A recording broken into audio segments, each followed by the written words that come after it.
जय हिंद, वंदे मातरम। दोस्तों, आज की इस वीडियो में हम लोग क्लास 11th का पॉलिटिकल साइंस का टॉप 25 इंपॉर्टेंट प्रश्नों को कवर करेंगे, जो कि आपके बोर्ड एग्जाम से लिए काफी ज्यादा इंपॉर्टेंट फुल रहने वाले। ठीक है, तो दोस्तों वीडियो स्टार्ट करने से पहले मेरा आपसे एक ही रिक्वेस्ट रहेगा दोस्तों, कि आप इस वीडियो को शुरू से लेकर के लास्ट तक जरूर देखेगा, क्योंकि दोस्तों मैंने इस वीडियो में जितने भी क्वेश्चन कवर कराए ये सभी क्वेश्चन अच्छे लेवल के क्वेश्चन है, जो कि 11th बोर्ड एग्जाम में बार बार रिपीट होते हैं। तो आपको देखना क्या है कि आप 25 क्वेश्चन में से कितने ऐसे क्वेश्चन है जिसका आंसर आप सही कर पा रहे। अपना स्कोर जो है वो हर एक स्टूडेंट को कमेंट बॉक्स में कमेंट करके जरूर लिखना है। ठीक है, क्योंकि दोस्तों टाइम की बात करें तो आपके पास टाइम बहुत कम है और आपके बोर्ड एग्जाम में दोस्तों बहुत ही ज्यादा नजदीक आ चुका है। ठीक है, और अब आपको वही पढ़ना है जो आपके बोर्ड एग्जाम्स के लिए इंपॉर्टेंट है। और मैंने यहाँ पे सभी क्वेश्चन इंपॉर्टेंट और सिलेक्टेड क्वेश्चन कराए जो कि 11 बोर्ड एग्जाम में बार बार रिपीट हुए। ठीक है, तो चलिए टाइम को वेस्ट न करते हुए आज की इस वीडियो को स्टार्ट करते हैं। और पहला प्रश्न आपसे क्या पूछा गया है दोस्तों, कि पॉलिटिक्स नामक पुस्तक के लेखक कौन है। दोस्तों ये जो पॉलिटिक्स नामक पुस्तक है, इसके लेखक की बात करें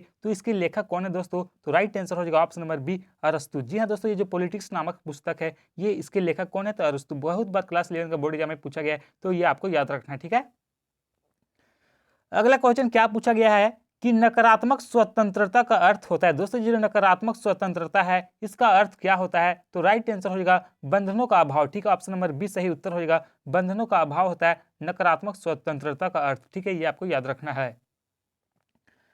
अगला प्रश्न आपसे क्या पूछा गया है कि किसने कहा है कि न्यायपूर्ण समाज वह है जिसमें परस्पर सम्मान की बढ़ती हुई भावना और अपमान की घटती हुई भावना मिलकर एक करुणा भरे समाज का निर्माण करे। तो ये जो कथन कहा गया है ये इनमें से कौन से व्यक्ति के द्वारा कहा गया था दोस्तों, तो ये किसके द्वारा कहा गया है, तो डॉक्टर भीमराव अंबेडकर। ठीक है, ऑप्शन नंबर ये राइट आंसर हो जाएगा, डॉक्टर भीमराव अंबेडकर। ये कथन उन्हीं के द्वारा कहा गया है। ठीक है दोस्तों, यहाँ पे जितने भी क्वेश्चन बताए जा रहे हैं यहाँ से बोर्ड एग्जाम में आपके बहुत सारे बोर्ड एग्जाम में डायरेक्ट हूबहू क्वेश्चन पूछे जाएंगे, इसलिए आप लोग हर एक क्वेश्चन को रिवीजन के उद्देश्य से पढ़ लीजिएगा। ठीक है, क्योंकि दोस्तों टाइम आपके पास बहुत ही कम है। ठीक है, अगला क्वेश्चन आपसे क्या पूछा गया है कि किसने कहा है कि अधिकार एवं कार्य आपस में जुड़े हुए हैं। दोस्तों आपको बताना कि ये जो कथन कहा गया है कि अधिकार और कार्य जो है ये दोनों आपस में जुड़े हुए हैं, ये किसके द्वारा कहा गया था, तो ये किसके द्वारा कहा गया, तो लॉस्की के द्वारा कहा गया दोस्तों कि अधिकार एवं कार्य जो है ये दोनों आपस में जुड़े हुए हैं। ऑप्शन नंबर ये राइट आंसर हो जाएगा। ठीक है, अगला प्रश्न क्या पूछा गया है कि उग्र राष्ट्रवाद किसका समर्थन करता है। दोस्तों ये जो उग्र राष्ट्रवाद है ये किसका समर्थन करता है, सैनिकवाद, विश्व शांति, या हिंसा, या फिर आतंकवाद का। तो उग्र राष्ट्रवाद की बात करें दोस्तों तो ये किसका समर्थन करता है, तो अहिंसा का। ठीक है, option number C right answer हो जाएगा, अहिंसा का। ठीक है, अगला प्रश्न आपसे क्या पूछा गया है कि धर्म से जीवन के विभिन्न कार्यों में संगति आती है और इससे उनको दिशा प्राप्त होती है। धर्मनिरपेक्षता के संबंध में यह कथन किस महापुरुष का है। दोस्तों ये जो कथन कहा गया है कि धर्म से जीवन के विभिन्न कार्यों में संगति आती है और इससे उसको दिशा प्राप्त होती, तो ये जो कथन कहा गया है इनमें से किसके द्वारा कहा गया था, तो ये कथन डॉक्टर श्री राधा कृष्णन के द्वारा कहा गया है, यानी option number C right answer होगा, डॉक्टर राधा कृष्णन। ठीक है, अगला प्रश्न आपसे क्या पूछा गया है कि विकास संबंधित मॉडल का प्रभाव निम्न में से सबसे ज्यादा किस पर पड़ा था। दोस्तों ये विकास संबंधित मॉडल का ये जो प्रभाव पड़ा था ये सबसे अधिक देखा जाए तो किस पे इसका प्रभाव सबसे अधिक देखा गया था, पर्यावरण एवं समाज पर। ऑप्शन बी में क्या बोला है कि व्यक्ति एवं कृषि पर, मानव एवं सभ्यता पर, या फिर शिक्षा एवं संस्कृति पर। तो क्वेश्चन नंबर 7 का राइट आंसर हो जाएगा ऑप्शन नंबर ये, पर्यावरण एवं समाज पर इसका प्रभाव सबसे अधिक पड़ा था। ऑप्शन नंबर ये राइट आंसर हो जाएगा। ठीक है, अगला प्रश्न आपसे क्या पूछा गया है कि न्याय का सिद्धांत नामक पुस्तक के लेखक कौन है। दोस्तों बहुत ही ज्यादा इंपॉर्टेंट क्वेश्चन है ये आपके बोर्ड एग्जाम के दृष्टिकोण से, कि ये जो न्याय का सिद्धांत है इस पुस्तक की रचना इनमें से किसके द्वारा किया गया है। ठीक है, तो ये पुस्तक की रचना जो है दोस्तों ये किया गया है जॉन रॉल्स के द्वारा। ठीक है, option number C right answer हो जाएगा, जॉन रॉल्स। ठीक है, ये आपको याद रखना है।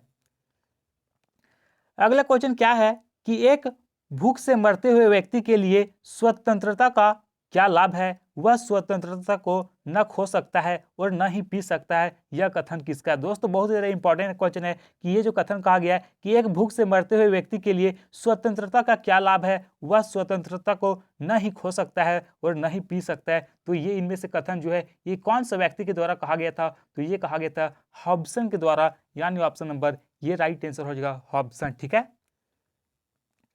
अगला क्वेश्चन क्या है कि निम्नलिखित में से कौन से अधिकारों की विशेषता नहीं, यानी आपको बताना इनमें से कौन सा है जो कि अधिकारों का विशेषता नहीं है। तो राइट आंसर क्या हो जाएगा क्वेश्चन नंबर 10 का ऑप्शन नंबर ये असीमित होते हैं, ठीक है। ये जो अधिकार होते हैं दोस्तों ये असीमित नहीं होते, ये इसकी विशेषता नहीं है। ऑप्शन नंबर ये राइट आंसर हो जाएगा, ठीक है।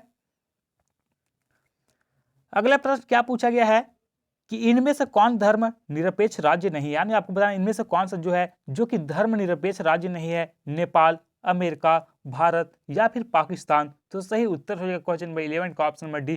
पाकिस्तान जो है दोस्तों यह एक धर्मनिरपेक्ष राज्य नहीं, यानी option number D right answer हो जाएगा, ठीक है। अगला क्वेश्चन क्या पूछा गया है कि अधिकारों के वैधानिक सिद्धांत का समर्थन किसने किया था। दोस्तों जो अधिकारी का वैधानिक सिद्धांत है इसका समर्थन की बात करें तो इसका समर्थन किसके द्वारा किया गया था। रूसो के द्वारा, वोल्टेयर के द्वारा, थॉमस पेन के द्वारा या फिर ऑस्टिन के द्वारा। तो क्वेश्चन नंबर 12 का सही उत्तर होगा ऑस्टिन के द्वारा इसका समर्थन किया गया था, यानी option number D right answer हो जाएगा। अगला क्वेश्चन 13 में आपसे क्या पूछा गया दोस्तों कि जहां कानून सही है, जहां कानून नहीं है वहां स्वतंत्रता नहीं, ठीक है। ये जो कहा गया कि जहां कानून नहीं है वहां पर स्वतंत्रता भी नहीं है, यह किसके द्वारा कहा गया है दोस्तों। तो ग्रीन के द्वारा, लॉक के द्वारा, हॉब्स के द्वारा या फिर मैकाइवर के द्वारा। तो 13 का राइट आंसर हो जाएगा ऑप्शन नंबर बी, लॉक के द्वारा कहा गया था कि जहां कानून नहीं है वहां स्वतंत्रता भी नहीं है, यानी ऑप्शन बी राइट आंसर हो जाएगा, ठीक है। अगला क्वेश्चन क्या पूछा गया है,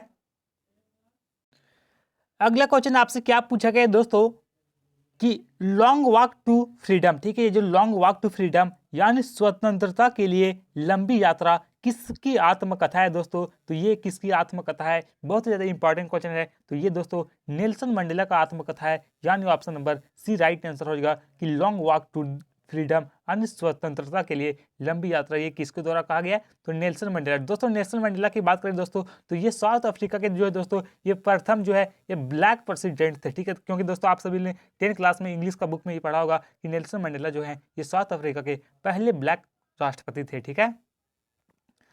अगला क्वेश्चन क्या है कि निम्नलिखित में से कौन सा कार्य चुनाव आयोग का नहीं, यानी आपको बताना इनमें से कौन सा कार्य है जो कि चुनाव आयोग का कार्य ये नहीं होता है। मतदाता सूची तैयार करना या फिर पंचायत चुनाव का पर्यवेक्षण करना या फिर विधानसभा में निर्वाचन की व्यवस्था करना या फिर ऑप्शन डी में बोला गया है राज्यसभा के उम्मीदवारों का नामांकन की जांच करना। तो दोस्तों क्वेश्चन नंबर 15 का सही उत्तर होगा ऑप्शन नंबर यहाँ पे बी, विधानसभा में, सॉरी दोस्तों ऑप्शन नंबर यहाँ पे बी राइट आंसर होगा पंचायत चुनाव का पर्यवेक्षण करना ये इसका कार्य नहीं है, ऑप्शन बी राइट आंसर हो जाएगा, ठीक है। अगला क्वेश्चन क्या है कि बिहार विधान परिषद में कितने सदस्यों को राज्यपाल मनोनीत करता है। तो 1/6 सदस्यों को, ठीक है। ऑप्शन बी राइट आंसर हो जाएगा। अगला प्रश्न क्या पूछा गया है कि संविधान का संरक्षक किसे बनाया गया है। दोस्तों ये जो संविधान का संरक्षक है ये किससे बनाया गया है दोस्तों, बहुत ही ज्यादा इंपॉर्टेंट क्वेश्चन है। सर्वोच्च न्यायालय को, लोकसभा को, राज्यसभा को या फिर उपराष्ट्रपति को। तो दोस्तों संविधान का संरक्षक की बात करें तो ये किसे बनाया गया है, तो सर्वोच्च न्यायालय को, ठीक है। ऑप्शन नंबर ये राइट आंसर होगा। सुप्रीम कोर्ट को दोस्तों संविधान का संरक्षक कहा जाता है, ठीक है। ऑप्शन ये राइट आंसर हो जाएगा।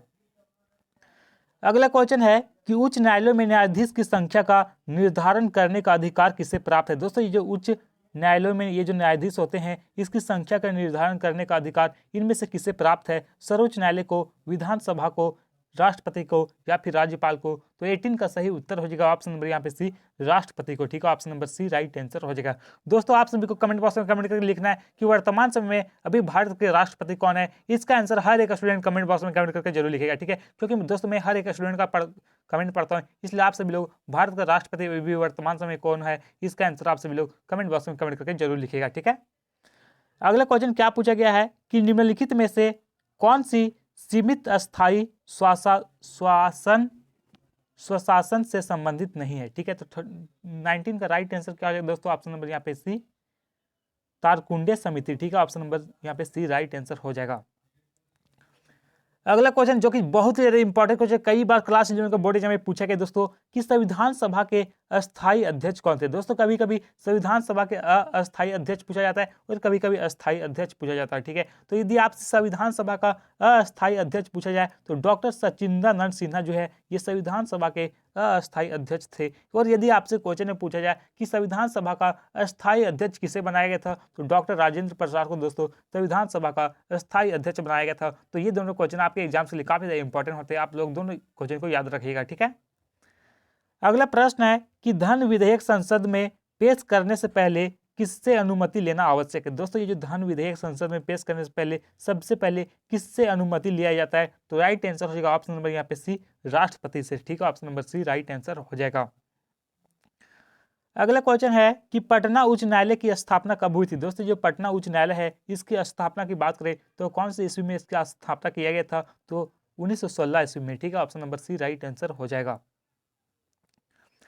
अगला क्वेश्चन क्या है कि सर्वोच्च न्यायालय के न्यायाधीश कितने वर्ष तक अपने मत पर बने रहते हैं। दोस्तों ये जो सर्वोच्च न्यायालय के न्यायाधीश होते हैं ये अपने मत पर कितने वर्ष तक बने रहते हैं, तो राइट आंसर होगा ऑप्शन नंबर बी 65 वर्ष तक। ठीक है, option number C option B right answer हो जाएगा। ठीक है, अगला क्वेश्चन आपसे क्या पूछा गया दोस्तों कि भारतीय संविधान के किस अनुच्छेद में राज्यों को ग्राम पंचायत की स्थापना का निर्देश दिया गया है, तो ये कौन सा आर्टिकल में दिया गया है, तो आर्टिकल देखा जाए 40 में। ठीक है, option number C right answer होगा आर्टिकल 40 में।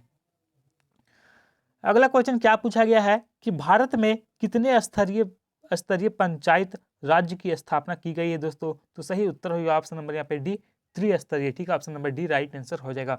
तो दोस्तों इस प्रकार से हम लोगों ने पॉलिटिकल साइंस के मोस्ट 25 इंपॉर्टेंट प्रश्नों को कवर कर लिए जो कि आपके बोर्ड एग्जाम के लिए काफी ज्यादा इंपॉर्टेंट फुल रहने वाले। ठीक है, और दोस्तों यदि इससे पहले मैं आपको बता देना चाहता हूँ दोस्तों कि पार्ट 1 से लेकर के दोस्तों पार्ट 5 तक, ठीक है, सेट 1 से लेकर के सेट 5 तक पॉलिटिकल साइंस का कंप्लीट सॉल्यूशन करा दिया गया है। यदि आपने उन सभी वीडियो को नहीं देखे तो इस चैनल के प्ले लिस्ट में जाइए, वहाँ पे दोस्तों पॉलिटिकल साइंस का हर एक सब्जेक्ट का इंपॉर्टेंट क्वेश्चन कवर करा गया है जो कि आपके बोर्ड एग्जाम के लिए काफी ज्यादा हेल्पफुल रहने वाले। ठीक है, तो यदि आपने उन सभी वीडियो को नहीं देखा तो एक बार रिवीजन के उद्देश्य से देख ले, क्योंकि दोस्तों आपके पास टाइम बहुत ही कम है और अब आपको वही पढ़ना है जो आपके बोर्ड एग्जाम्स के लिए इंपॉर्टेंट है। ठीक है, तो आपको कम समय में बेहतरीन तैयारी करना है दोस्तों, तो आप कम से कम रिवीजन के उद्देश्य से हर एक प्रश्न को पढ़ ले ताकि आपको बोर्ड एग्जाम में एक भी क्वेश्चन गलत ना हो। तो आज की इस वीडियो में बस इतना ही, और यदि आप इसी तरह और भी आप इंपॉर्टेंट क्वेश्चन जानना चाहते हैं तो आप इस चैनल को सब्सक्राइब कर ले, क्योंकि दोस्तों इस चैनल के माध्यम से उन्हीं सभी क्वेश्चन को कवर कराया जाएगा जो आपके बोर्ड एग्जाम में पूछे जाते हैं, जो कि आपके बोर्ड एग्जाम में पूछे जाएंगे। ठीक है, तो जिन लोगों ने चैनल को सब्सक्राइब कर लिया उन लोगों को बहुत बहुत धन्यवाद, और जिन लोगों ने चैनल को सब्सक्राइब नहीं किया